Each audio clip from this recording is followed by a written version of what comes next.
Bueno, el día de hoy vamos a continuar desarrollando la unidad número 4 de estequiometría, pero con aplicación a las reacciones de combustión. Les pido por favor que aquellos que no han marcado la asistencia aún lo hagan ahora. Bien, voy a compartir contenido. Bien, voy a proyectar un video que está relacionado con la obtención de combustibles.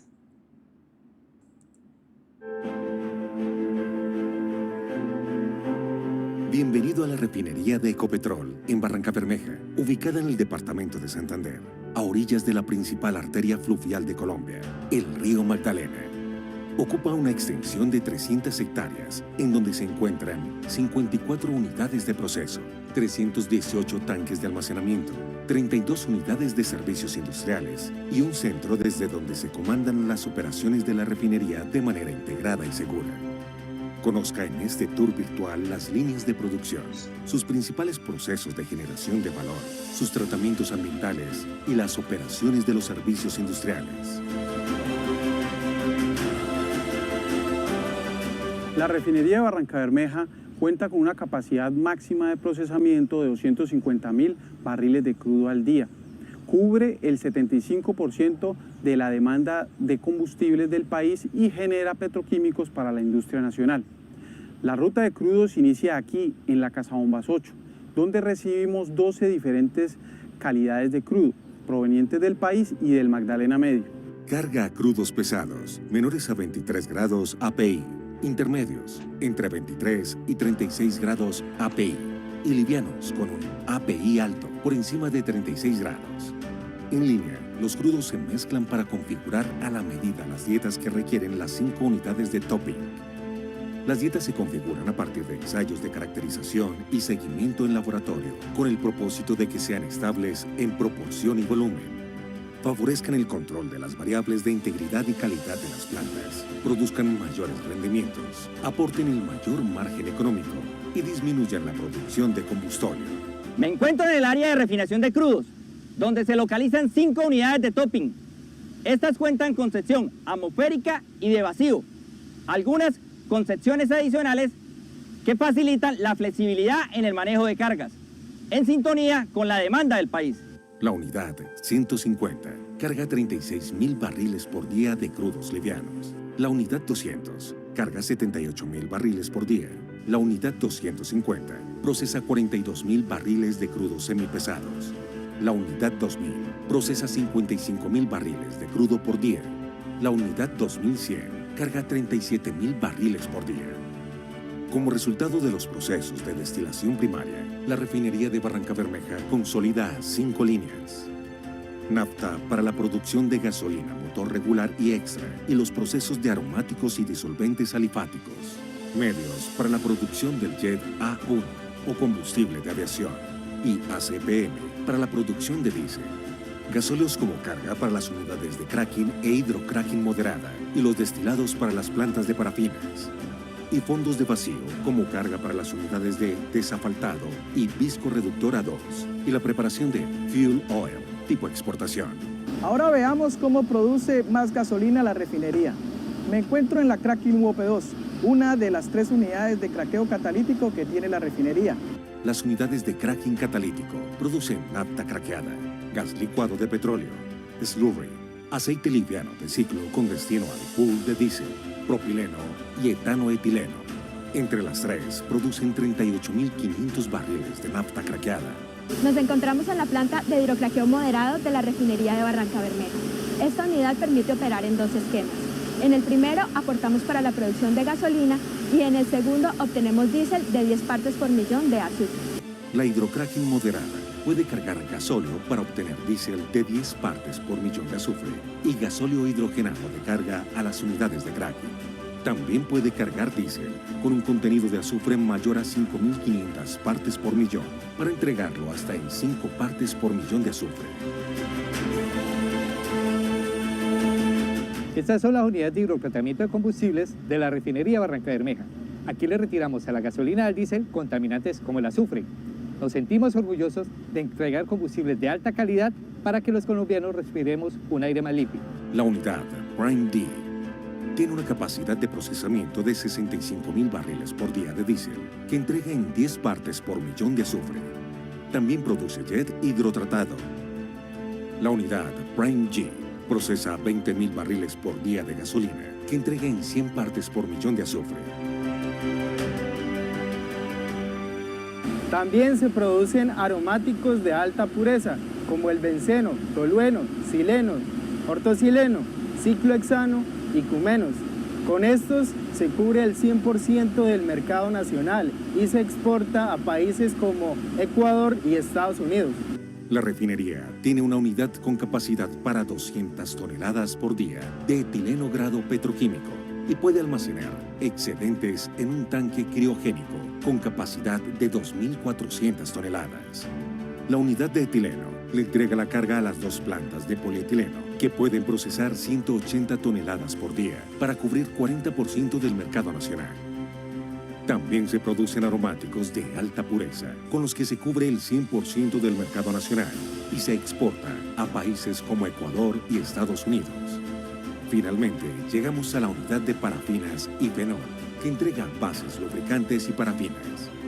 Con las bases lubricantes se cubre el 20% del mercado nacional y entre el 60 y 70% con las parafinas.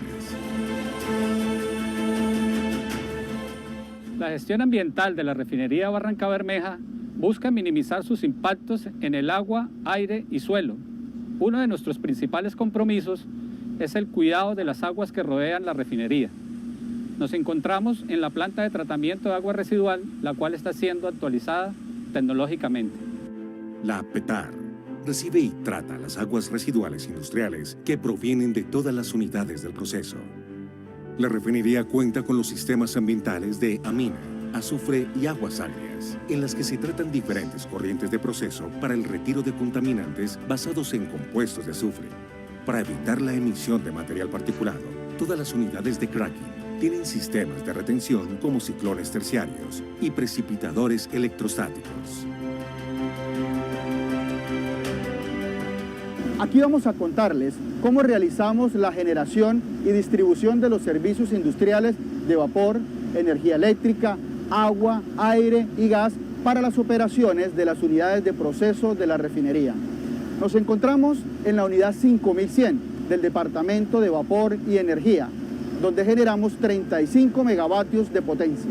El proceso de generación eléctrica está conformado por 7 generadores a vapor y 2 turbogases. Cuenta con capacidad nominal de energía eléctrica de 180 megavatios hora para un despacho máximo de 120 megavatios hora. El consumo interno es de 90 megavatios. El proceso de generación y distribución de vapor está integrado por 15 calderas con una capacidad instalada de 3.850 kilobarriles por hora. El sistema de aire comprimido está configurado por 3 unidades, compuestas por compresores centrífugos de engranajes que proveen todo el aire industrial y de instrumentos para las plantas de proceso. Y finalmente el proceso de aguas inicia con la captación de agua cruda, que es la mitad de lo concesionado por la autoridad ambiental en 2 de los 3 puntos autorizados, Ciénaga San Silvestre y Río Magdalena. Una moderna planta con tecnología de ultrafiltración y ósmosis inversa realiza el proceso de clarificación para producir agua industrial que va a las torres de enfriamiento. Además, cuenta con una planta de agua potable.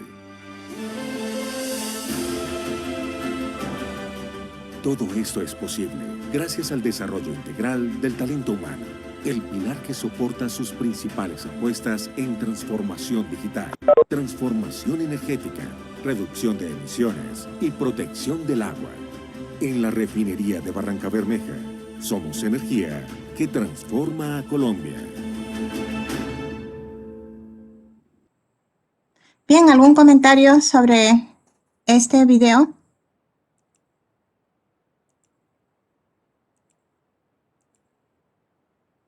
¿No hay?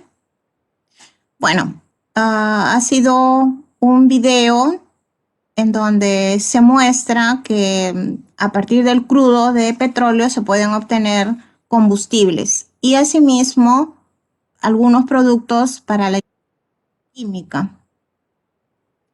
Bien, también se puede apreciar que en todo este proceso de obtención de combustibles y también, repito, de productos para la industria petroquímica, es requerido pues energía, agua y finalmente pues el tratamiento de los residuos, ¿no? Se habló del tratamiento de los residuos sólidos, de los residuales y también las emisiones de material particulado emitido al ambiente, ¿no?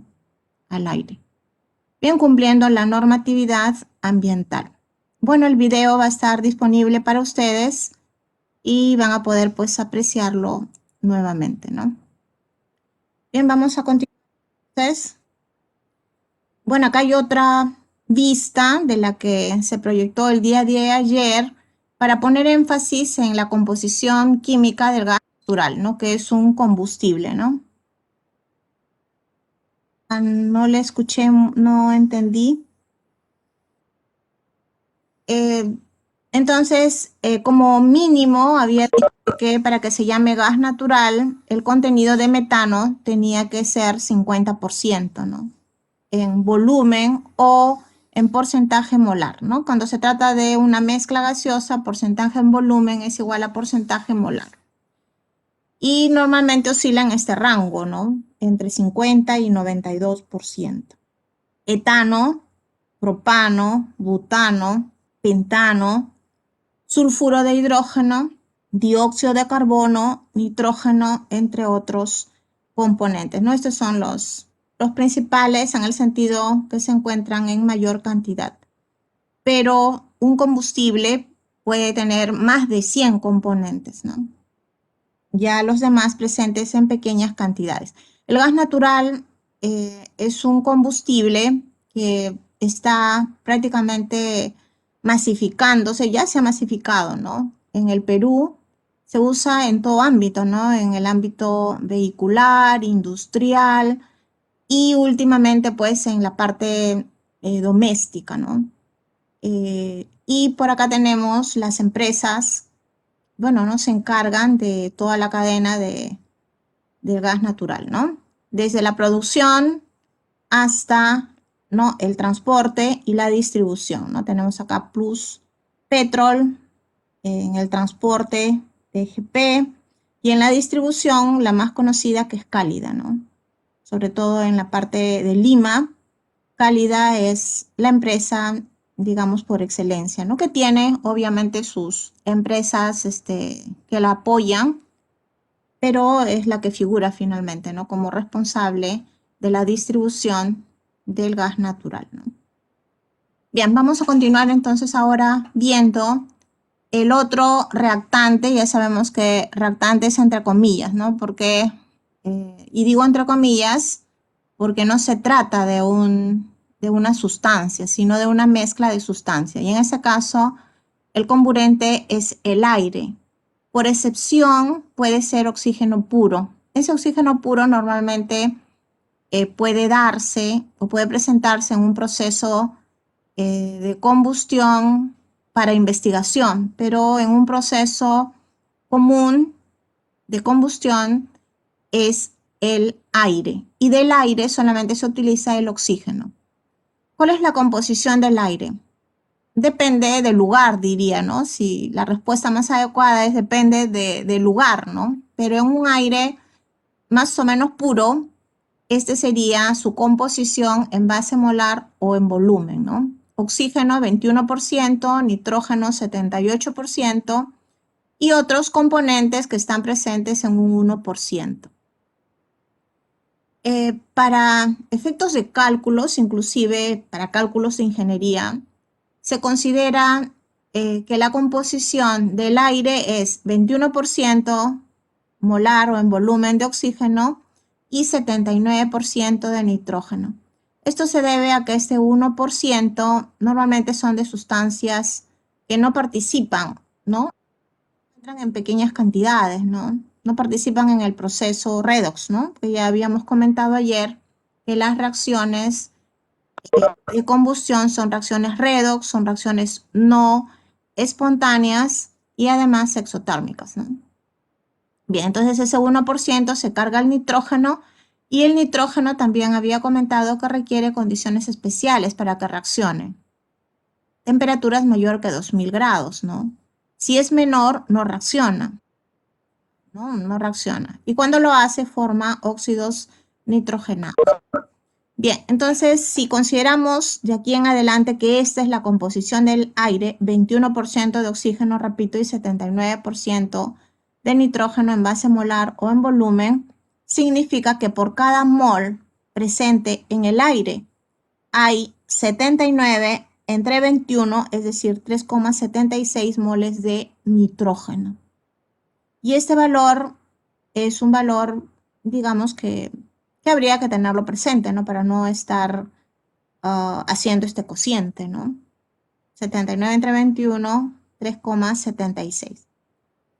Bien, las reacciones de combustión son reacciones muy especiales, ¿no? Si recordamos un poquito el mechero de Bunsen, que digamos es el mejor referente, ¿no? Ya que se vio en la primera práctica de laboratorio sus partes y también su funcionamiento, ¿no? Y se pudo apreciar también la presencia de dos tipos de llama, ¿no? Deben de recordarla, ¿no? Porque han hecho su informe. Una, la llama luminosa, esa llama de color amarilla anaranjada, y la otra, la no luminosa, la de color azul violáceo. Entonces, esa manifestación visual de que está ocurriendo un proceso de combustión y la generación de los dos tipos de llama se debe simplemente a la diferencia de oxígeno o la diferencia de la cantidad de aire presente en el proceso de combustión. Cuando la cantidad de aire está en exceso, y cuando se habla en exceso es referido a la cantidad estequiométrica, ¿no? ¿Sí?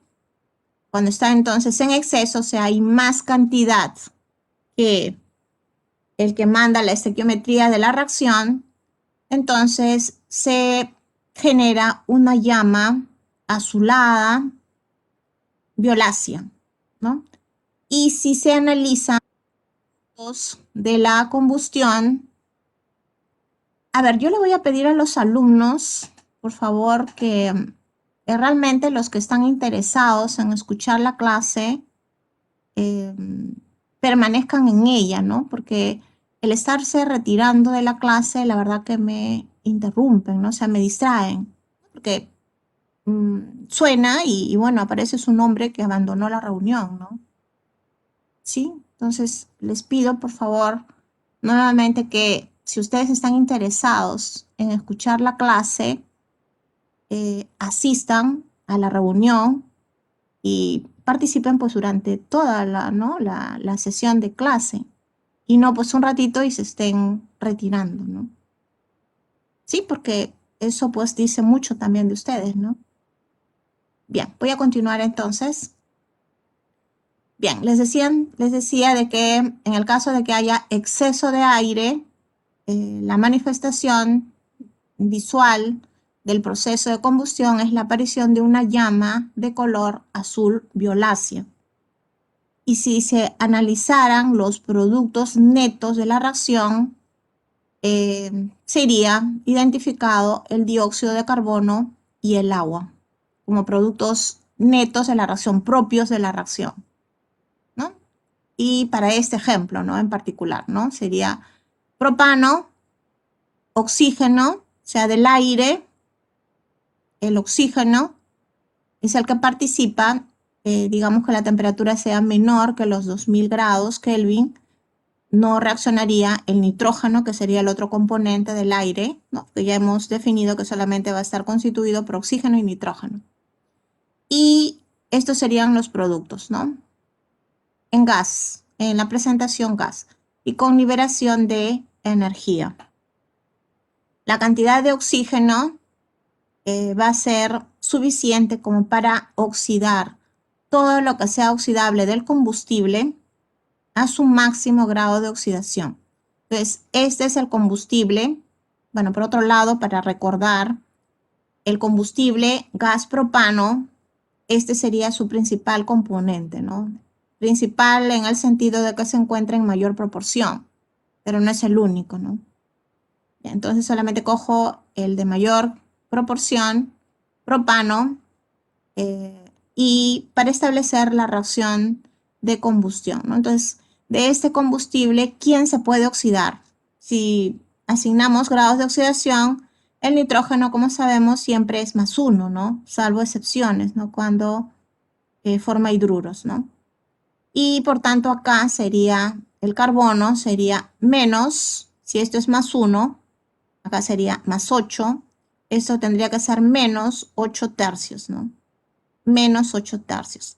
Bueno, ya se ha comentado también de que los grados de oxidación fraccionarios en realidad no existen, ¿no? Sino que en el caso de encontrar, ¿no? O en el caso de darse valores fraccionarios al querer determinar los grados de oxidación de los elementos que integran un compuesto, simplemente estaría indicando de que es el promedio de los átomos de carbono, ¿no? O sea, quiere decir que estos 3 átomos de carbono van a tener valores diferentes y el promedio es -8/3, ¿no?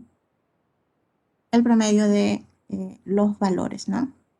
Bien, y trabajar con valores fraccionarios pues funciona perfectamente, como si lo hicieran con valores enteros, ¿no? Bien, entonces -8/3 es el promedio del grado de oxidación del carbono en este compuesto.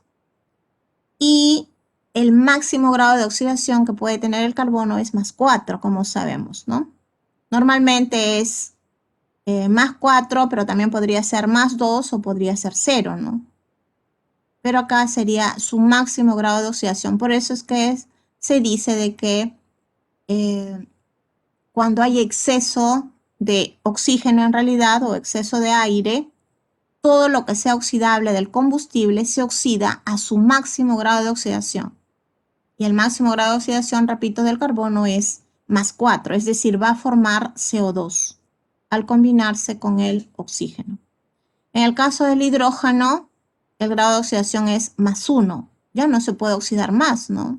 Es el más alto grado de oxidación que puede presentar el hidrógeno.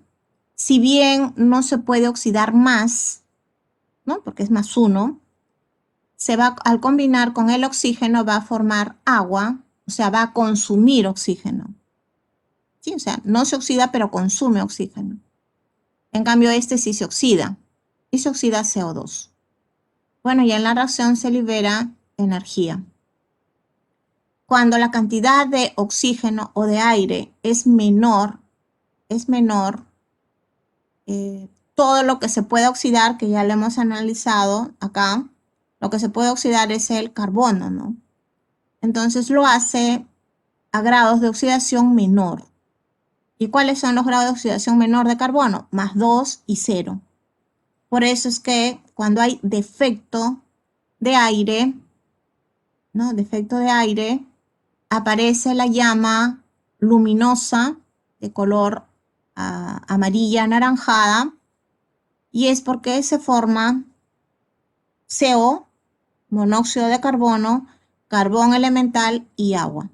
Es decir, el carbono se oxida a +2, ¿no? A monóxido de carbono, acá el grado de oxidación es +2 y acá es 0, ¿no? Igual se está oxidando, ¿no? Solamente acá grados de oxidación menor que acá. Y nuevamente el hidrógeno, si bien no se oxida, consume oxígeno porque forma agua.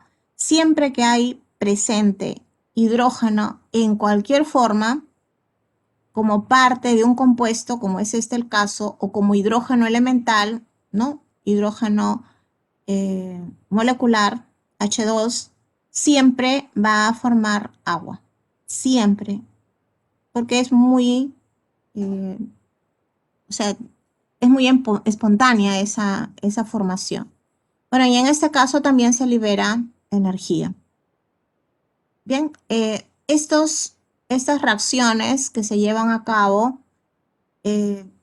Esta de acá se le conoce con el nombre de reacción de combustión completa. A esta de acá, reacción de combustión incompleta. Pero cuando se hace un análisis en el laboratorio, en realidad no existe al 100% una reacción de combustión completa, ni tampoco una incompleta, sino existe un estado intermedio, es decir, lo que se llama una combustión real. ¿Y por qué digo esto? Porque al analizar, repito, los productos de la combustión, por más exceso de aire que se suministre al sistema, no se va a oxidar totalmente lo oxidable. Es decir, por más exceso de aire que haya, no se va a formar CO2, si hablamos de lo que se puede oxidar, sino que también va a haber la presencia de CO. Entonces, en el caso de hidrocarburos, que son los combustibles más utilizados, sobre todo en nuestro medio, cada vez que se tenga combustible hidrocarburo y se adicione al reactor o a la cámara de combustión aire en exceso, oxígeno en exceso, se formará CO2, CO y agua. Entonces, la presencia de CO con exceso de aire significa pues que la combustión completa no se da, ¿no? Al 100%. Bien, inclusive cuando hay defecto de aire, puede darse lugar a que parte del combustible simplemente no se oxide y salga como tal, ¿no? O sea, una parte se oxida, forma estas sustancias y otra parte no reacciona, ¿no? Por el defecto de oxígeno del aire. Bien, estos son ejemplos en la combustión completa. A ver, no escuché, no pude leer bien. ¿Puedes repetir, por favor?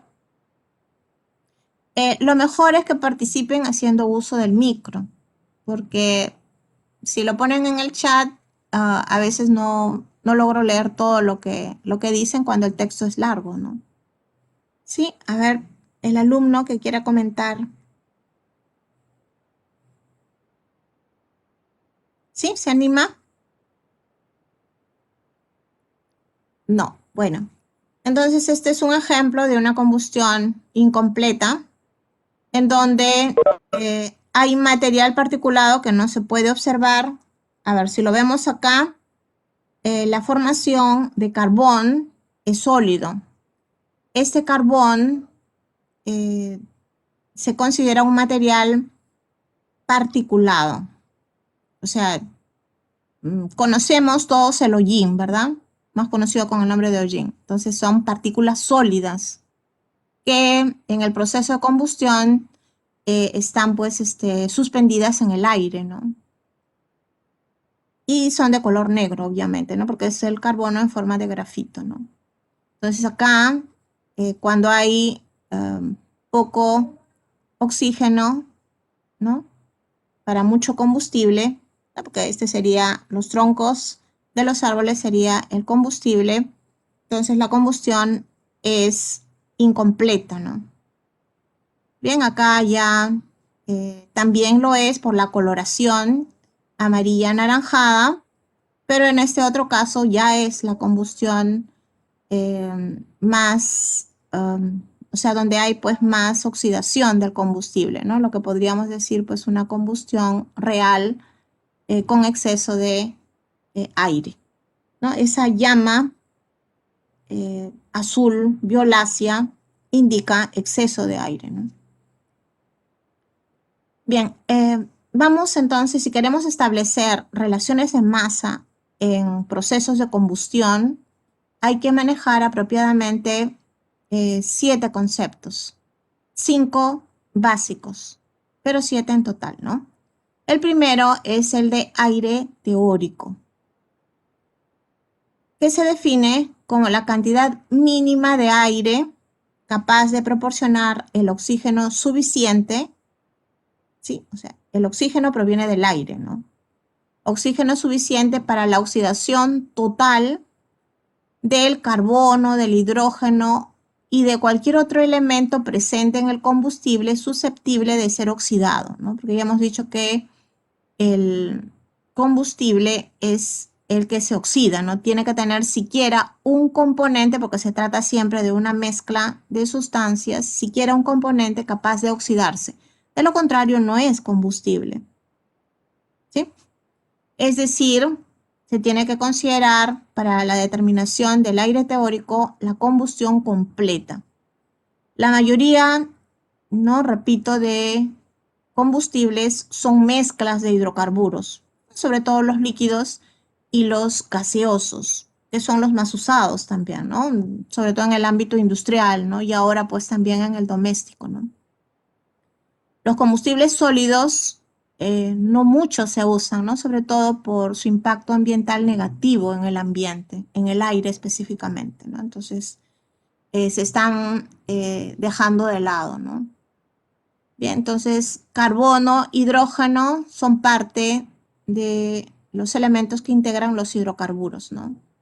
Un hidrocarburo se puede representar con una fórmula empírica, ¿no?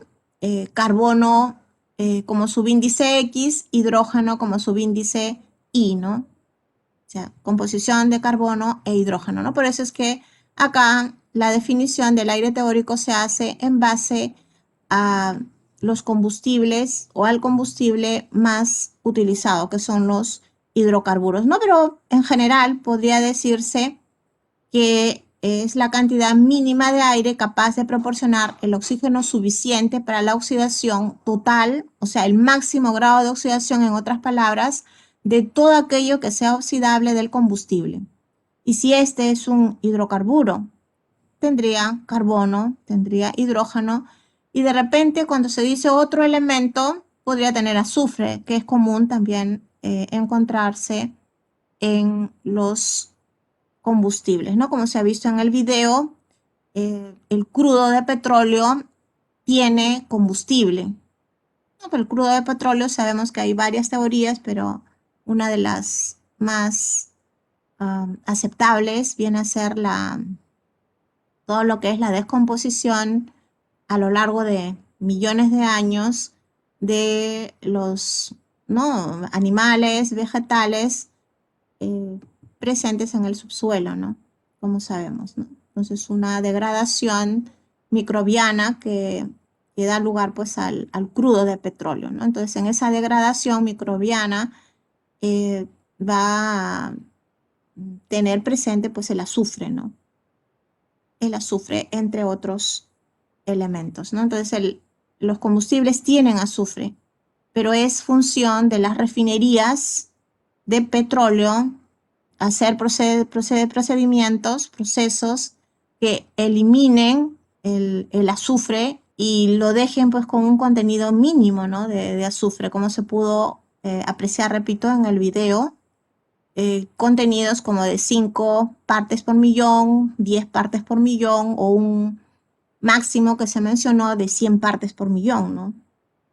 De una cantidad muy pequeña de azufre, pero hay azufre en los combustibles, sean líquidos o sean gaseosos a veces, ¿no? Bien, entonces esta es la definición de aire teórico. Y luego el exceso de aire, ¿no? Ya se ha comentado que las reacciones, las mejores reacciones de combustión son con exceso de aire. Eso significa de que el combustible va a ser el reactivo limitante. Las reacciones de combustión son reacciones de baja eficiencia, ¿no? Entonces, aquellas que tienen esta característica, lo mejor es que, ¿no?, en este caso, pues el combustible sea el reactivo limitante, ¿no?, y el comburente esté en exceso. Este exceso se determina en función a la cantidad de aire teórico, ¿no? Y normalmente oscila en este rango, entre 20 y 30% de este valor de acá. De tal manera que la suma del aire teórico más el exceso de aire es el aire efectivo, la cantidad de aire que se suministra a la cámara de combustión o al reactor. El reactor donde se lleva a cabo proceso de combustión a veces tiene varios nombres, sobre todo pues cuando se habla a escala industrial, ¿no? Se le llama cámara de combustión, se le llama quemador también, ¿no? Cámara de combustión o quemador. Y no se habla realmente de reacciones de combustión, ¿no? No se habla de que un combustible va a reaccionar con el aire, se habla de quemar combustible. O sea, el término quemar es muy usado en las reacciones de combustión, ¿no? Y así, entonces, vamos a hacerlo también, ¿no? En esta parte del curso. Bien, otro concepto es la relación aire-combustible. Aire efectivo entre la cantidad de combustible. Y se puede expresar en dos formas. La más común es en términos de masa, es decir, masa de aire efectivo entre la masa de combustible. O también podría ser moles de aire efectivo entre las moles de combustible.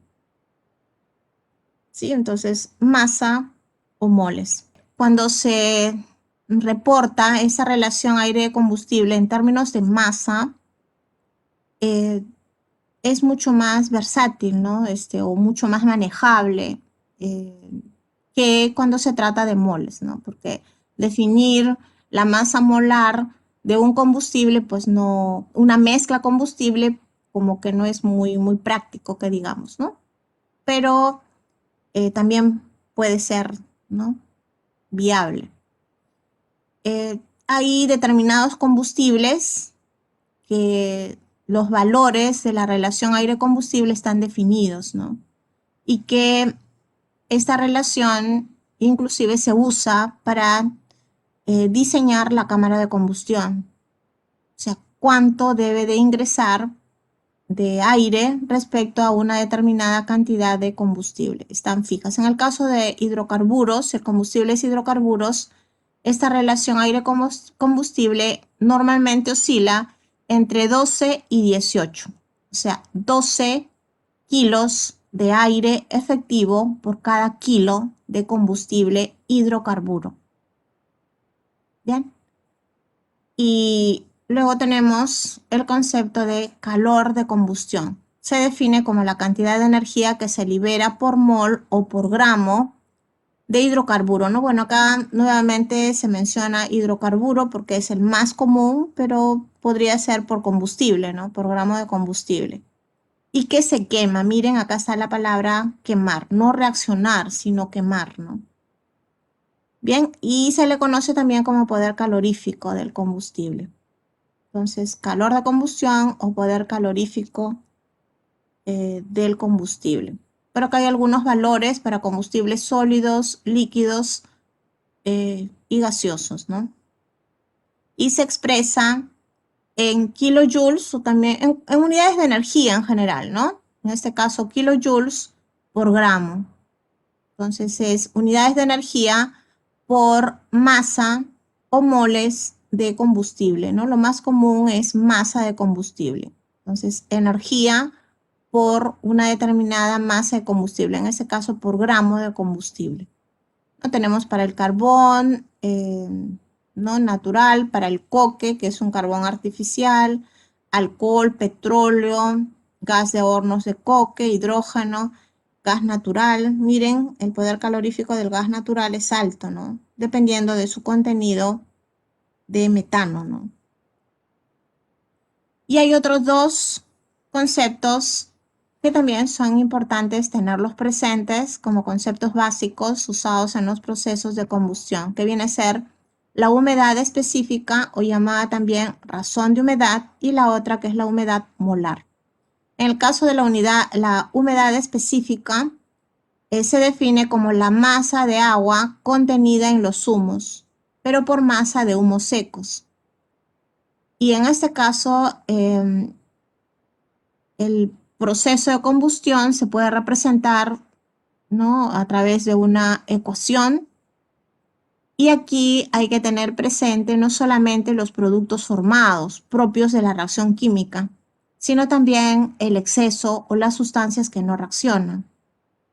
¿A qué me refiero? Si se trata de propano, ¿no? Como vimos en el ejemplo, propano reacciona con el aire.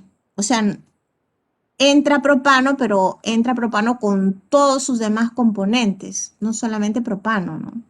Entonces, todos esos otros componentes tienen que estar presentes en la ecuación química, ¿no? Y en el caso del aire no solamente va a estar presente el oxígeno, también el nitrógeno, ¿no? Porque en el caso del aire hemos dicho de que 21% es oxígeno, 79% es nitrógeno. Y los productos de la combustión, así se llaman, o humos también, ¿no? Por acá se menciona la palabra humos. Sería todas las sustancias que se forman más aquellas que no reaccionan. No debido al exceso o simplemente porque no reaccionan, ¿no? Entonces, todos esos representan los humos o los productos de la combustión. Entonces, cuando se habla de humedad específica o razón de humedad, es la masa de agua, ¿no? Porque siempre hay presente hidrógeno en los combustibles, masa de agua contenida en los humos por masa de humos secos, o sea, libre de agua, ¿no? Y la otra es la humedad molar. Es moles de agua contenida en los humos por mol de humos. Acá es humos húmedos, ¿no? En cambio acá es humos secos. Esto es lo que más se utiliza, ¿no? La humedad específica o razón de humedad. Muy poco se utiliza la humedad molar como para identificar. La humedad es importante reportarla porque la presencia de agua trae problemas, ¿no? En la cámara de combustión, corrosión prácticamente, ¿no?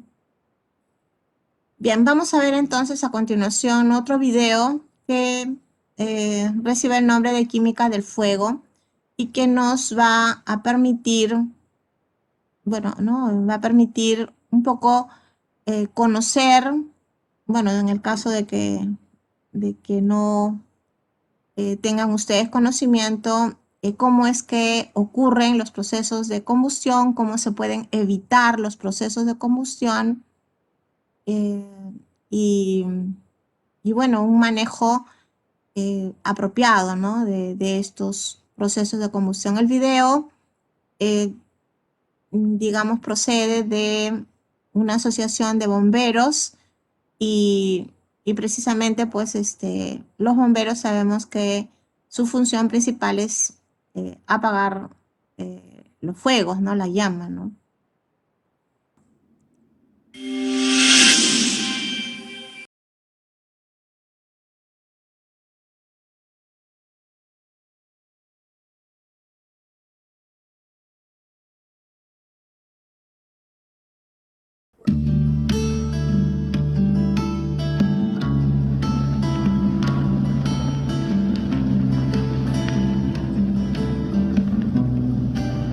Hoy vamos a ver tres cosas muy importantes.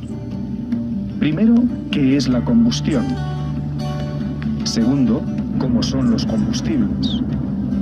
Y tercero, ¿cuáles son sus consecuencias? Pero empecemos con un poco de orden.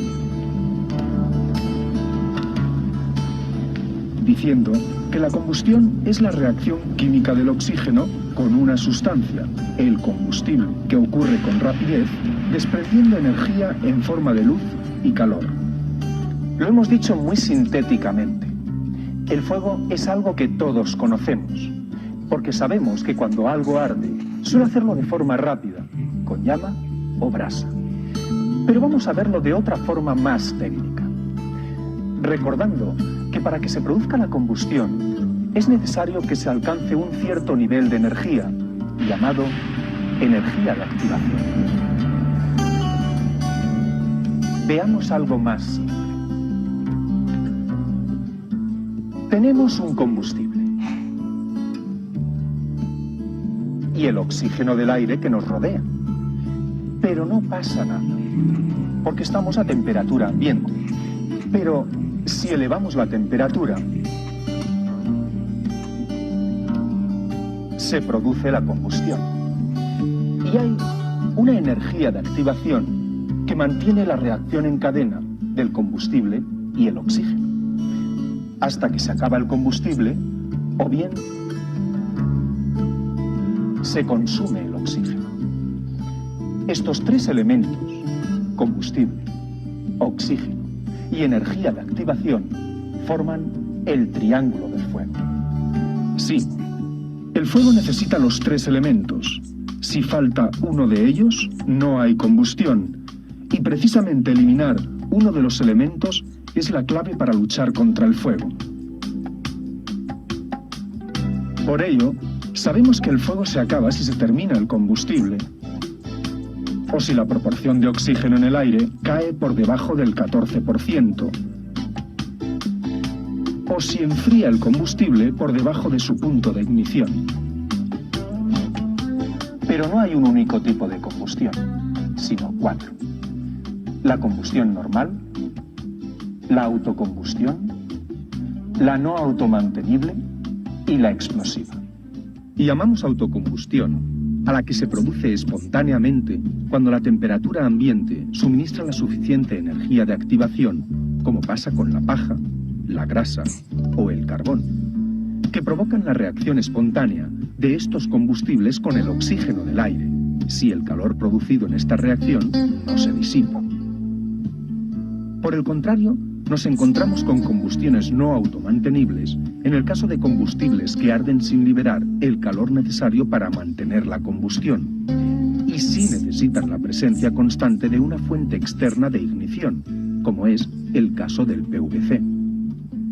Por último, nos encontramos con combustión explosiva, cuando se produce casi instantáneamente la combustión de combustible y oxígeno, dando lugar a una explosión, es decir, acompañada por una onda de presión de características destructivas y de diferente grado, según sea la velocidad del frente de llama y de la onda de presión, que va en orden creciente de deflagración a detonación. Bien, hemos hablado del triángulo del fuego, formado por sus tres elementos: combustible, oxígeno y energía de activación. Hemos visto las 4 clases de combustión: la normal, la autocombustión, la no automantenible y la explosiva. Ahora nos toca detenernos en los combustibles, aquellas sustancias capaces de combinarse con el oxígeno en una reacción rápida y exotérmica, que pueden presentarse en 3 estados distintos: sólido, líquido y gaseoso. Es decir, en los 3 estados en los que se presenta la materia. Pero tengan la forma que tengan, para poder arder, el combustible ha de estar en forma de vapor, de gas, con la suficiente concentración para que, al contacto con un foco de ignición, se inflame produciendo el calor suficiente para que sigan desprendiéndose el vapor necesario para mantener la reacción hasta que se produzca el agotamiento del oxígeno o del combustible. Todo esto puede parecer complejo, pero basta que echemos un vistazo a lo que hacemos para encender un encendedor de gas como este, en el que basta una ligera presión aquí para dejar salir el gas a la atmósfera, hasta que hacemos girar la rueda sobre la piedra para que salte la chispa y se eleve la temperatura, y provocar la combustión del gas con el oxígeno del aire, que se mantiene mientras tengamos abierta la salida del gas. Si el mechero fuera de gasolina, necesitaríamos una mecha lo suficientemente amplia para que se desprendiesen vapores de la gasolina almacenada, y el resto del proceso sería parecido. Bastaría con hacer saltar la chispa para provocar la ignición, y la combustión se mantendría hasta que no separásemos al combustible del oxígeno del aire, cerrando la tapa del encendedor. Con un combustible sólido, como es la madera de este fósforo, el proceso parece distinto, pero es el mismo. Para empezar, frotamos la cabeza del fósforo alejándola de nosotros, contra la banda química que hay en un lateral de la caja de fósforos, haciendo que se produzca la ignición de la sustancia que impregna la cabeza del fósforo. Eso provoca a su vez la combustión de la madera con el oxígeno del aire. Y esta combustión se mantiene mientras dura el combustible o se enfría el foco de ignición con aire frío. Así que ya hemos visto, con la ayuda de unos elementos tan cotidianos como son los encendedores y los fósforos, cómo empieza, se mantiene y acaba el proceso de combustión en los tres tipos de combustibles: gaseosos, líquidos y sólidos. Ahora, tenemos que pasar a conocer las tres principales propiedades de todos los combustibles: temperatura, concentración y energía. En cuanto a temperatura, los combustibles se diferencian por el punto de inflamación y el punto de autoignición. El punto de inflamación es la temperatura mínima a la cual una sustancia comienza a desprender el suficiente vapor para formar una mezcla combustible con el aire. El punto de autoignición es la temperatura a la que un combustible empieza a arder sin necesidad de una fuente de ignición. En cuanto a la concentración, basta con conocer que existe para cada combustible un intervalo de inflamabilidad, dentro del cual puede arder ese combustible en presencia de oxígeno. La concentración se expresa en porcentaje del volumen del vapor de combustible en el aire. Cuando aumenta la temperatura, también crece el intervalo de inflamabilidad. Para terminar con este repaso a las características de los combustibles y al referirnos a la energía, tenemos que hablar de dos conceptos diferentes, que son su poder calorífico, o la cantidad de calor por unidad de masa que genera un combustible al arder, medida en kilocalorías o kilojulios por kilogramo, en el caso de líquidos y sólidos, y en kilocalorías o kilojulios por metro cúbico, en el caso de gas. Y a la energía de activación, que es la necesaria para iniciar la combustión. Hay un punto que parece obvio, pero que conviene señalar, y es la influencia de la forma en la que se presenta un combustible sólido y su facilidad para arder. En efecto, todos conocemos que es más sencillo quemar una hoja de papel que un montón de periódicos, que arde con más facilidad una astilla que un tronco. De ello, podemos precisar que los combustibles sólidos, cuanto más divididos estén, mayor superficie de contacto presentan con el oxígeno y más rápidamente arderán. Igualmente, la humedad influye también en el comportamiento de los combustibles sólidos, porque a mayor grado de humedad presentan mayor dificultad en arder. Ya hemos visto lo que es la combustión y conocemos bastante sobre los combustibles. Solo nos queda hablar sobre las consecuencias del fuego en las personas. Tres tipos de daños que van desde los producidos por humos y gases de combustión a los que causa el calor generado en la combustión y a los que producen las llamas. En el primer grupo, el de los daños producidos por los humos y los gases de combustión, tenemos una amplia escala que va de la somnolencia al mareo, la desorientación, los dolores intestinales, la pérdida de conocimiento, la irritación de ojos y vías respiratorias, llegando a la asfixia y la intoxicación en todos sus grados. El calor del fuego puede ser causa de deshidratación, agotamiento y bloqueo de las vías respiratorias. El último gran riesgo está en las llamas que pueden producir daños en objetos e instalaciones, quemándolos parcial o totalmente, y supone un grave riesgo por las quemaduras de distinto grado que pueden causar en las personas afectadas por las llamas. Todo lo que hemos visto hoy sobre combustión, combustibles y consecuencias del fuego son los elementos imprescindibles para comprender mejor cómo actúa el fuego y cómo podemos evitarlo. Porque la mejor defensa está en conocer a fondo el riesgo y así evitarlo, o por lo menos reducir sus consecuencias. Creemos que ha quedado claro nuestro mensaje, pero si queda alguna duda o no hemos sabido explicar algo bien, recuerden que cuentan con la colaboración, ahora y siempre, de nuestros monitores. Ellos seguro que siempre les responderán a su entera satisfacción. A todos, nuestro más sincero agradecimiento por querer conocer y evitar el riesgo.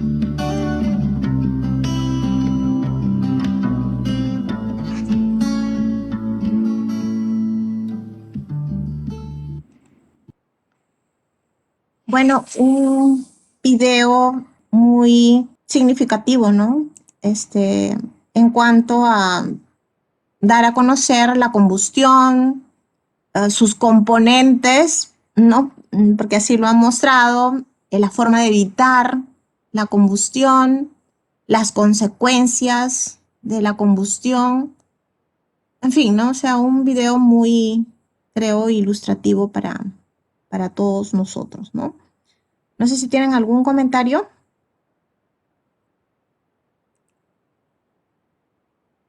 ¿Hay?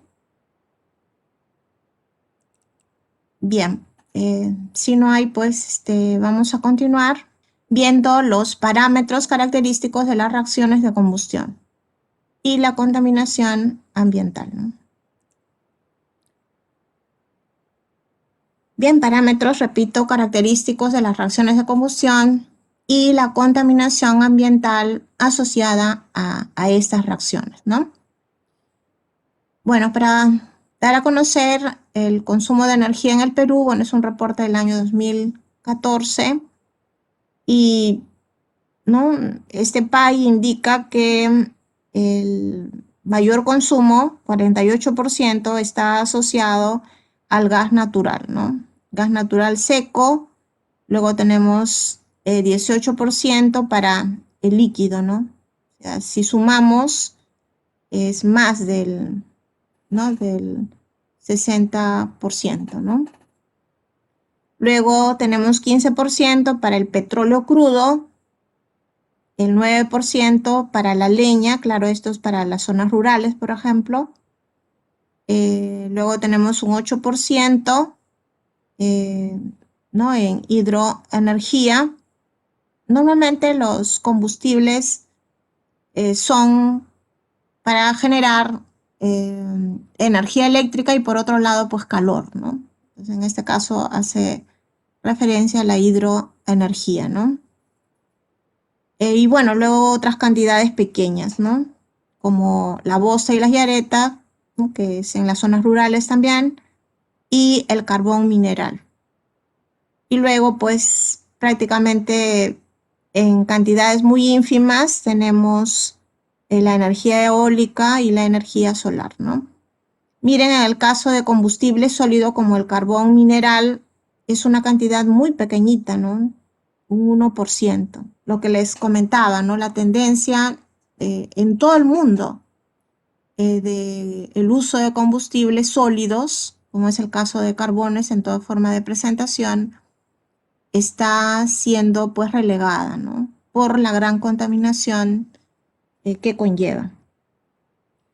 Y acá hay un esquema en donde se puede ver claramente cómo es que se suceden las reacciones de combustión.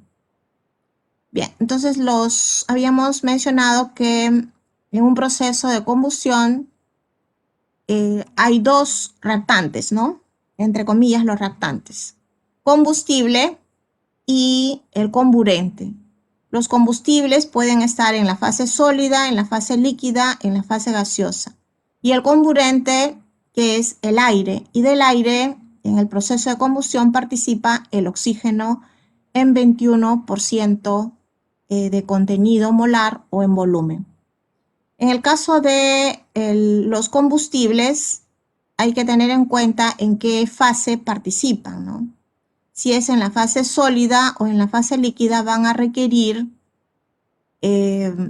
vaporizarse. Bueno, si están como vapor ya no. Entonces, sobre todo el sólido, ¿no? El sólido, si se viera el proceso químico a detalle que ocurre pues en esta aplicación de calor para gasificarlo o pasar a vapor, implica pues una pirólisis para luego llegar a tener lo deseado, ¿no? En el caso del líquido, simplemente vaporización y ya se tiene vapores de combustible. Y bueno, esto que ya está pues como vapor, ¿no? O como gas. Bien, entonces hay un calor que se tiene que suministrar en el caso de combustibles sólidos, líquidos, de tal manera que antes de propiciarse la combustión, el combustible tiene que estar como vapor o como gas, ¿no? Bien, Y acá, entonces, se estaría propiciando la mezcla combustible-aire, ¿no? En cuanto, pues, al otro componente, que es el aire, se difunde, ¿no? Porque ya es gaseoso, como sabemos, e ingresa a la cámara de combustión, o llamado también quemador, ¿no? Esta es la mezcla denominada combustible-aire. Bueno, dice mezcla combustible, pero es combustible-aire, ¿no? Como se puede apreciar en el esquema, ¿no? Entonces tenemos la mezcla combustible, y esta mezcla combustible tiene que tener algunas características, ¿no? Que se ha mencionado también en el video, ¿no? Tiene que haber una fuente de ignición, que en el caso del mechero de Bunsen es acercar, pues, el fósforo encendido o un encendedor para que llegue a alcanzar la temperatura de ignición. Y esa temperatura de ignición va a depender, pues, del tipo de combustible, ¿no? Cada combustible tiene temperaturas diferentes, ¿no? Entonces, esta es la fuente, lo que en el video se llamaba de energía de activación, ¿no? Entonces, la energía de activación, ¿no? Hay una fuente en general de ignición, aunque en el video también se pudo apreciar que hay algunos combustibles que solitos reaccionan, ¿no? Porque la temperatura del ambiente así lo amerita, ¿no? No requiere de una fuente, digamos, especial de ignición, ¿no? Porque lo da el entorno. Y además también se mencionó que debe haber un rango de inflamabilidad, que tiene que ver con la composición de esta mezcla combustible. Porque si la composición no es adecuada, no hay combustión. Bien, entonces, cumpliendo todas estas condiciones, se tiene la mezcla combustible y, por tanto, ya lo hemos mencionado en más de una oportunidad, ocurre la combustión, y la manifestación de ocurrencia de la combustión es la aparición de una llama, o llamado también fuego, ¿no? Llama o fuego es lo mismo, ¿no? Bien, y la liberación de energía, normalmente en forma de calor. Energía sería el término más global, ¿no? Y bueno, se puede apreciar que de la cámara de combustión, entonces se propicia la energía que se puede reciclar, ¿no? En este caso se puede usar para ser suministro de fuente de calor, en el caso de combustibles sólidos o de combustibles líquidos, ¿no? Asimismo, también para mejorar la eficiencia de los procesos de combustión, a veces se requiere, ¿no? Según el tipo de combustible, que éste ingrese a una temperatura mayor que la temperatura ambiente. Lo mismo que es en el caso del aire, ¿no? Del comburente, ¿no? Por eso es que hay un reciclo para propiciar calentamientos, tanto del combustible como del comburente, ¿no? O en este caso también de la mezcla combustible. Bien, entonces esto es importante tenerlo presente, ¿no? Y en cuanto al rango de inflamabilidad, que es la concentración de la mezcla combustible, acá se puede apreciar, pues, por acá tenemos en la parte baja 0% de combustible, es decir, todo es aire, ¿no? Y del aire sabemos que lo que interesa es el oxígeno, ¿no? Porque este es el agente oxidante. Y en la parte baja 0% entonces de combustible, y por acá 100% de combustible, es decir, 0% de aire. Y estos serían este sería el rango de inflamabilidad, el rango inferior y el rango superior.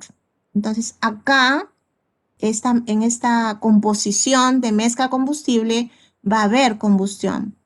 Menor al límite inferior no hay combustión, ni mayor al límite superior tampoco hay combustión. Por eso es que es importante la relación aire-combustible, ¿no? Que finalmente tiene que ver con este rango de inflamabilidad, ¿no? Bien, por acá hay algunos valores de límite superior e inferior de inflamabilidad, ¿no? O sea, concentración de combustible en la mezcla combustible, ¿no?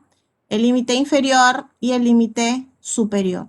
Bueno, acá están los valores que hay que tenerlos pues presente, ¿no? Y bueno, por acá está ¿no? Una vista bastante similar a la anterior. Y para este ejemplo, ¿no? Propano reacciona con el oxígeno, forma una combustión teórica o estequiométrica también llamada, ¿no? Combustión completa, como ya se mencionó, CO2 y agua. Y liberación de energía en forma de calor, ¿no? Entonces, en el caso de este rango de inflamabilidad, por acá se nota, pues, o se hace anotación de algunos comentarios, ¿no? Esta sería entonces la zona de combustión con exceso de aire, ¿sí? Porque está cercano, pues, a cero, ¿no? En este extremo inferior, ¿no? Esta es la zona de combustión incompleta, ¿sí? De combustión incompleta, en donde inclusive pueden haber sustancias que no se han quemado, ¿no? ¿Sí? Entonces, combustión con exceso y combustión con defecto, ¿no? De aire. Bien, entonces acá puede haber sustancias incombustas, o sea, sustancias que no alcanzan inclusive a oxidarse en lo más mínimo, ¿no? Monóxido de carbono y bueno, ¿no? Gases calientes en general, ¿no? Porque se libera energía, ¿no? Bien, entonces acá es, por otro lado, la zona pues con exceso de aire, y exceso significa pues que hay aire mayor proporción que la estequiométrica, y por acá pues hay pérdida de calor en productos de combustión, se reduce la temperatura de la combustión como algunas características adicionales, ¿no? Bien, esta es una tabla de propiedades de líquidos inflamables. También se habló en el video de lo que era temperatura de ignición, temperatura de inflamación, ¿recuerdan? En el caso de la ignición, acá la podemos definir o se define, dice es la temperatura mínima a la cual un combustible comienza a arder con una combustión sostenida. O sea, esta es la definición, ¿no? Con una combustión sostenida. Y bueno, los valores, temperatura de gasificación, temperatura de ignición, rango de inflamabilidad mínimo, máximo y algunas densidades ¿no? del líquido y del vapor. Acá nuevamente para hacer referencia a temperaturas de ignición de algunos combustibles usados, ¿no? Pero sólidos. Y bueno, por otro lado, se tiene que mencionar que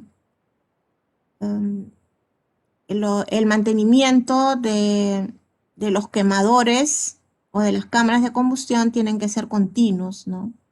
De tal manera que ese mantenimiento pueda dar lugar a reacciones de combustión con alta eficiencia, porque la relación aire-combustible se va perdiendo por falta de mantenimiento de estos reactores, de estas unidades, ¿no? de proceso. Y una de las formas de poder, digamos, saber si la eficiencia de la reacción está siendo ok, o sea, está dentro de lo permisible, de lo permitido, es hacer un análisis de los gases productos de la combustión. Gases productos de la combustión o llamados también humos o gases de chimenea, ¿no? Son tres nombres para lo mismo, ¿no?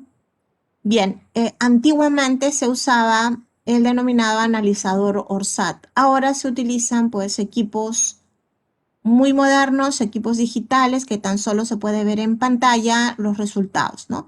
Pero siempre hacemos referencia en este curso de química general de ese analizador ORSAT por principio de digamos, el análisis, ¿no? Para mostrarle el principio del análisis, ¿no? Bien, entonces este era el equipo. Por acá se toma la muestra. Es un recipiente que tiene graduación y la graduación normalmente conlleva una toma de muestra de 100 mililitros, ¿no? Como es los productos de la combustión, o sea, todos son gases, ¿no? Entonces acá se toma entonces la muestra y la toma de muestra, como se puede apreciar, en la parte baja hay una manguera que se conecta a esta botella que tiene agua, ¿no?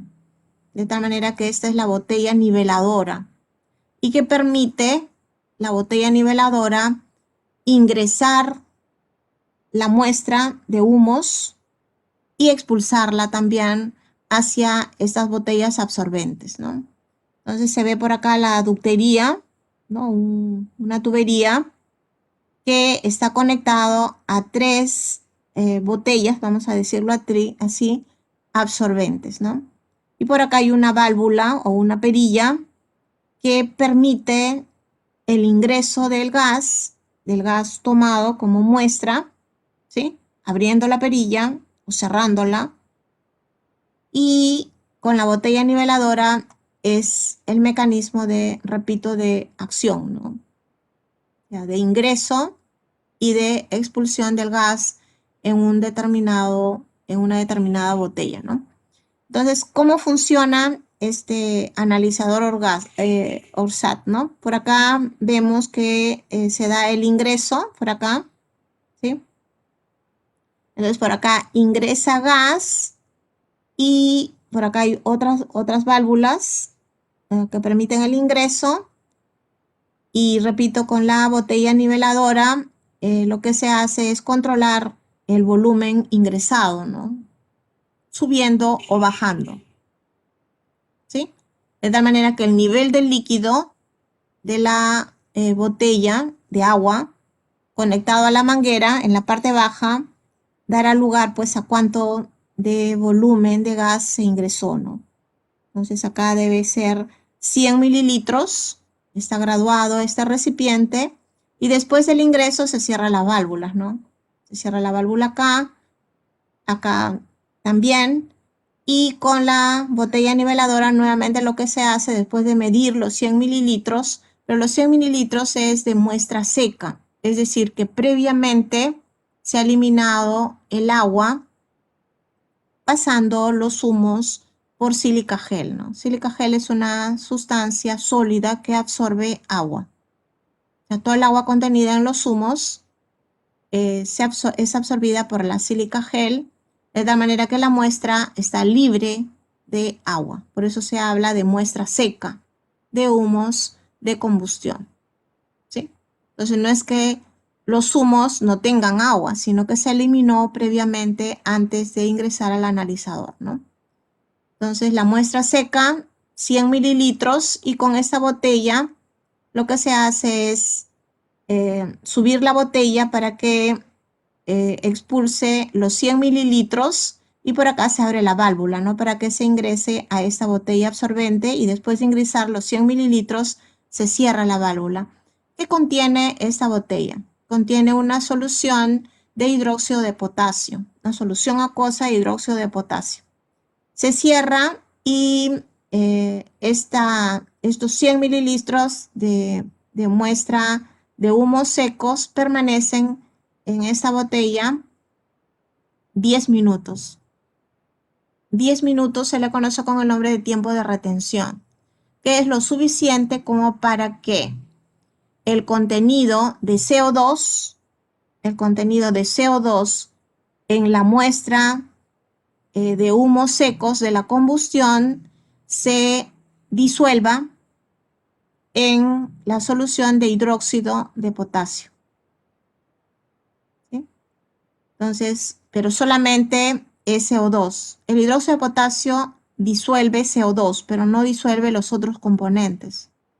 Entonces, pasados los 10 minutos, nuevamente haciendo uso de la botella, acá, niveladora, se abre acá la válvula y se propicia la salida de la botella, de esta botella que contiene, repito, una solución de hidróxido de potasio, y para que regrese a esta a este otro recipiente graduado, ¿no?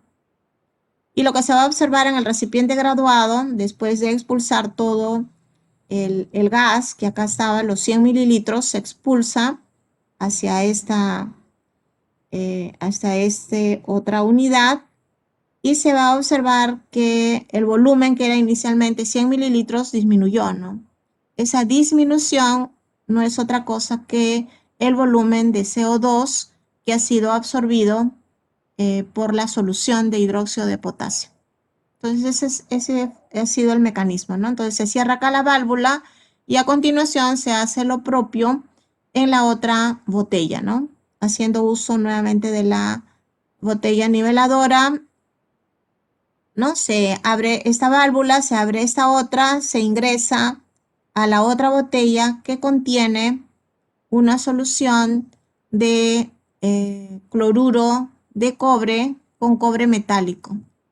Entonces, acá la solución permanece nuevamente durante 10 minutos.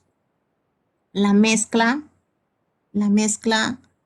de humos, o sea, los humos, ¿no? De combustión, 10 minutos. Pasados los 10 minutos, el contenido de CO en los humos se va a disolver en la solución de cloruro de cobre y que contiene cobre metálico, ¿sí? Y solamente se va a disolver monóxido de carbono, nada más. Luego se regresa a esta botella medidora y se observa nuevamente la disminución del volumen de la mezcla gaseosa, ¿no?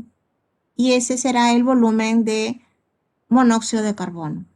Y por último, ¿no? Se cierra la válvula, con la botella niveladora, nuevamente, ¿no? Se impulsa el gas, los humos, para que ingrese a otra botella, que sería la tercera. Esta otra botella contiene una solución acuosa de ácido pirogálico, que tiene la propiedad de disolver oxígeno y solo oxígeno. De tal manera que nuevamente el tiempo de retención sería de 10 minutos, tiempo suficiente para que todo el oxígeno contenido en la muestra de humos secos se disuelva. Y otra vez se regresa el remanente de humos a la botella niveladora, perdón, a la botella graduada, y la disminución del volumen es el volumen de oxígeno, ¿no? Contenido en los humos secos. El analizador ORSAT tenía pues el limitante de que solamente podía analizarse 3 componentes: CO2, CO y oxígeno. Todo lo demás que podía contener en los humos se reportaba como nitrógeno. Pero en los humos pues puede haber muchas otras sustancias, ¿no? Como por ejemplo, si el combustible tiene azufre, se va a formar óxidos azufrados. Si la temperatura de la combustión es mayor a 2000 grados Kelvin, se formará óxidos nitrogenados, etcétera, etcétera, ¿no? Entonces, esa era, digamos, la limitación de ese analizador, pero fue usado, pues, digamos, en un principio, ¿no? Con el propósito de definir, pues, ¿no? La cantidad de sustancias presentes en los humos.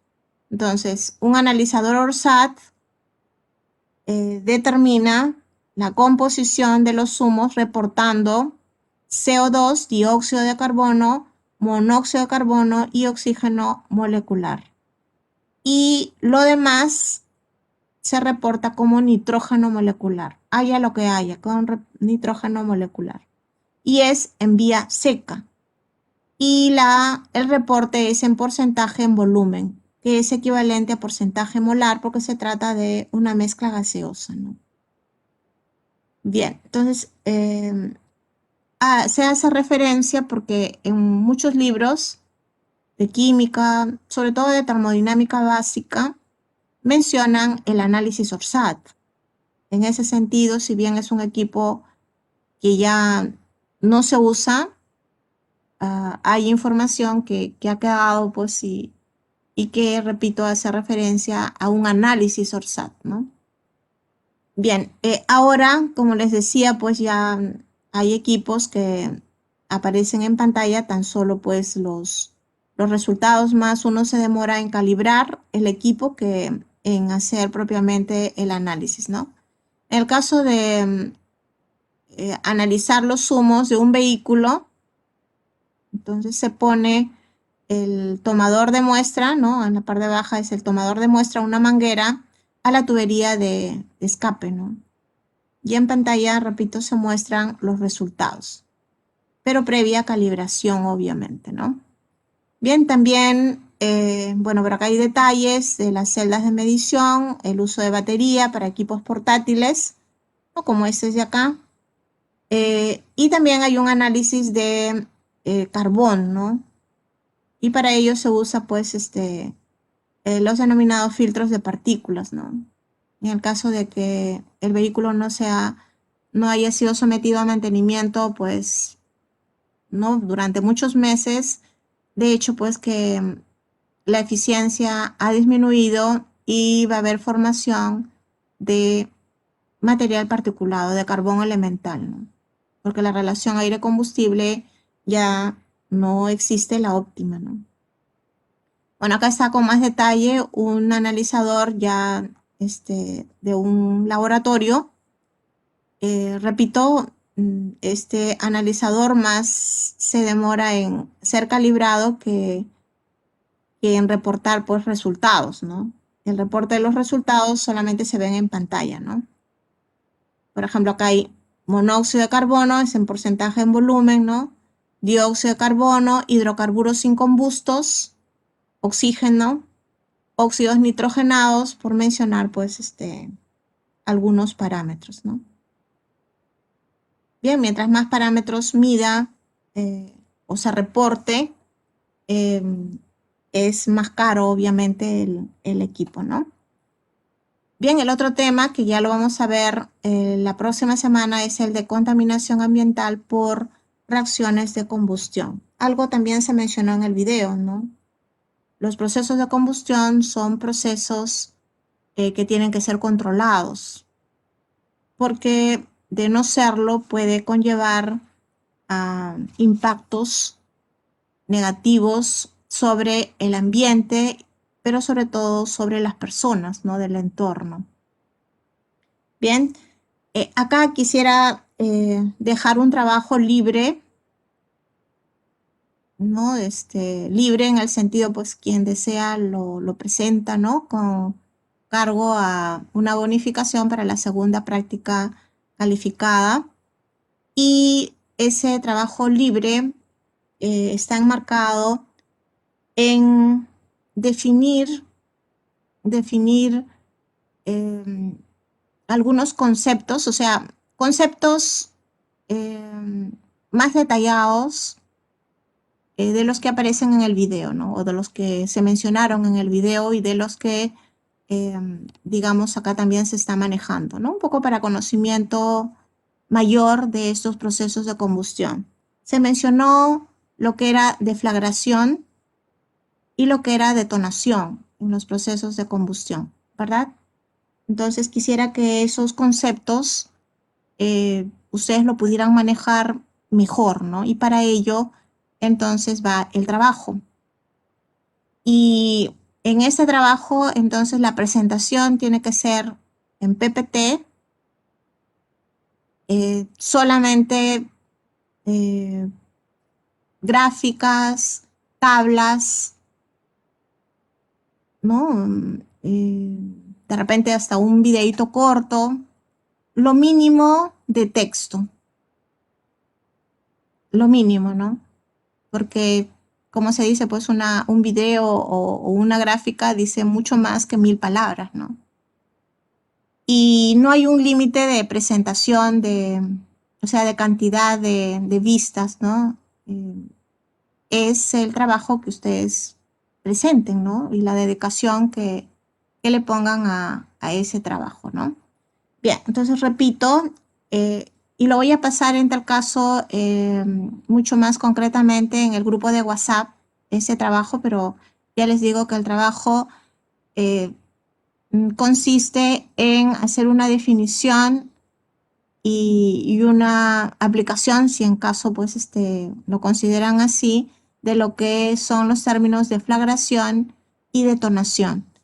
En los conceptos ustedes tienen que hacer referencia a si se trata pues de una combustión muy rápida, si conlleva explosión, a las velocidades como son, ¿no? Si son velocidades subsónicas o son mayores, ¿no? A un determinado valor de velocidad.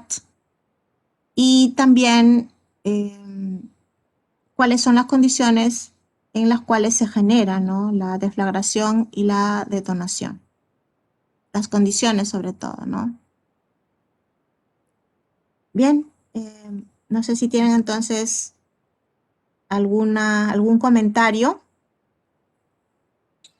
En caso se Profesora. haga, ¿cuánto tiempo tenemos para presentarlo? Sí, ya, el trabajo, hoy día estamos miércoles. Como no, o sea, son definiciones que les pido, ¿no? Sería presentado a más tardar el día viernes, ¿no? Bien, repito, es un trabajo libre.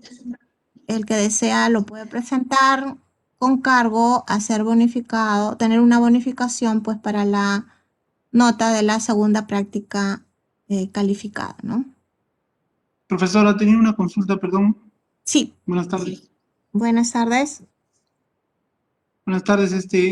Respecto al informe de laboratorio 3, tenía una duda, quisiera saber si me podría ayudar. Sí, dime. ¿Podría compartir mi pantalla? Porque es específico de una... ¿Sí? Sí. Ya, a ver, un momentito, por favor. A ver, Miguel y Alico, para un poco aprovechar el tiempo, dice que cuándo es la segunda práctica calificada. A ver, está colgado el cronograma de actividades en el aula virtual. Sí, yo te pedí que revises el cronograma y que siempre todos los alumnos, ¿no? Lo tengan presente para, ¿no? Para que, bueno, estén atentos cuánto es una práctica, un laboratorio, calificada, un laboratorio, ¿no? Profesora, disculpe, ¿puede ver mi pantalla? Sí, sí. Mire, mi pregunta es la siguiente, mire. En el segundo experimento o en la segunda experiencia, nos dio unos datos respecto a la masa del tubo de ensayo, a la masa del tubo de ensayo con residuo. Ya, pero aparte también en el video se dieron dos datos, ¿no? La masa de clorato del potasio, la masa del dióxido de manganeso, ¿ya? Sí. Para poder hacer la diferencia, ¿no? Yo sumé la masa del tubo de ensayo vacío, la masa de clorato del potasio, la masa del dióxido de manganeso, y lo resté respecto de la masa del tubo de ensayo con residuo, ya que está acá, y me salió la masa experimental, o sea, la masa desprendida de oxígeno, era 0,050 gramos. ¿Ya? Hasta ahí no hay problema. No, El siguiente, no, estás equivocado. A ver. No te dejo seguir porque si dices eso, Ya, sí, claro, dígame, por favor. A ver, en tal caso, discúlpame, de repente no te entendí bien, pero ¿puedes repetir en tal caso cómo encuentras la masa de oxígeno? A ver, porque mire, de repente te entendí un poco mal. Ya, mire, la masa del tubo de ensayo vacío, ¿ya? Vacío, sin nada, es 18,263, ¿ya? A esto, antes de calentarlo, ¿no? A esta masa le echan, ¿no? Le agregan, ¿no? La masa de clorato de potasio, o sea, tendría que sumar estos dos y además la masa de dióxido de manganeso, perdón, tendría que sumarle también a la masa del tubo de ensayo vacío, ¿no es así? Una vez calentado, ¿no? La masa del tubo de ensayo quedaría con el residuo en 18,413, ¿no? Gramos. Ya. Y ahora, restado, ¿no? De la masa del tubo de ensayo vacío más estos dos reactivos, sumados estos tres de acá, y restado con esto me queda me quedan 0,50 gramos que, bueno, básicamente se han desprendido. Ah, ya, está bien, discúlpame. Sí, está bien, así sería calculado la masa de oxígeno molecular. Bien, ¿cuál era tu consulta? Ya, ok, mire, lo que ocurre es que si yo hago el cálculo por conservación de masa, ¿no? Ya, en la reacción, 245 gramos, ya le estoy calculando directamente las 2 moles, 245 gramos del reactivo clorato de potasio, ¿ya? Me generarían 48 gramos o 3 moles de oxígeno, esa relación, por así decirlo. Ahora, el clorato de potasio utilizado acá es de 0,150 gramos. 0,150 gramos me genera, yo le he hecho el cálculo, más o menos 0,030 gramos de oxígeno. O sea, mejor dicho, yo estaría acá en estos 0,50 arrojando más oxígeno de lo que teóricamente me resultaría. O Ya, por eso pero- digo, o de repente está equivocado yo, ¿no? O sea, de repente Mira, he hecho pero mal. estás, la masa molar del oxígeno no es 16, es 32. Ah, ya, sí, está bien. Acá sí, de repente sí me Claro, ahí equivoco. es 32. Ya, en todo caso me saldría más acá, pues, ¿no? Sería claro, 32 por 3, 96, 2,40, pero me saldría menos inclusive, creo, si lo calculo ahorita. O sea, a ver, claro, me saldría menos. O sea, suponiendo que esto sea, acá, perdón, me he equivocado, ¿no? Ya voy a poner acá 96, 96. Entonces, si hago el cálculo, sería 96 entre 2,45, ¿ya? Y por 0,150 sería 0,042. O sea, por eso le digo, o sea, sale menos que el 0,050. ¿Entiende? Pero porque, bueno, yo tengo la... Compañero, has dividido mal. Sale 0,058. Disculpa. Has dividido mal. Sale 0,058.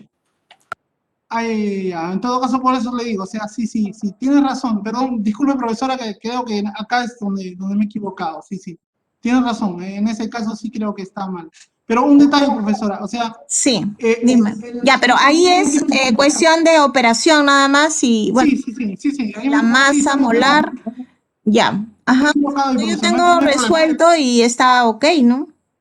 Ya, sí, está bien. Un detalle nada más, disculpe. O sea, yo lo estoy haciendo por conservación de masa, el cálculo. No hay problema con ese método, ¿no? Porque también se podría hacer, creo, por equivalente gramo y eso también se podría hacer, pero...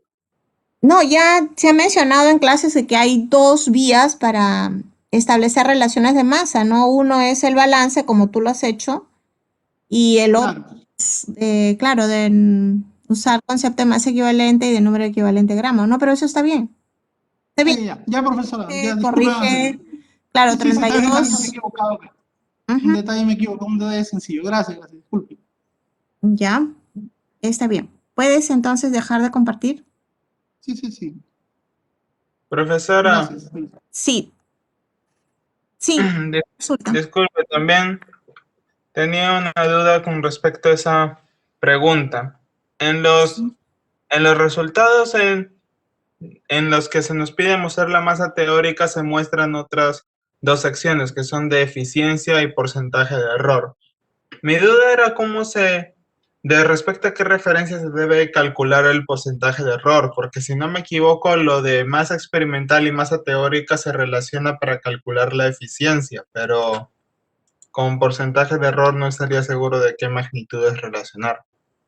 O sea, la eficiencia es la masa experimental entre la masa teórica, ¿no? Pero el caso...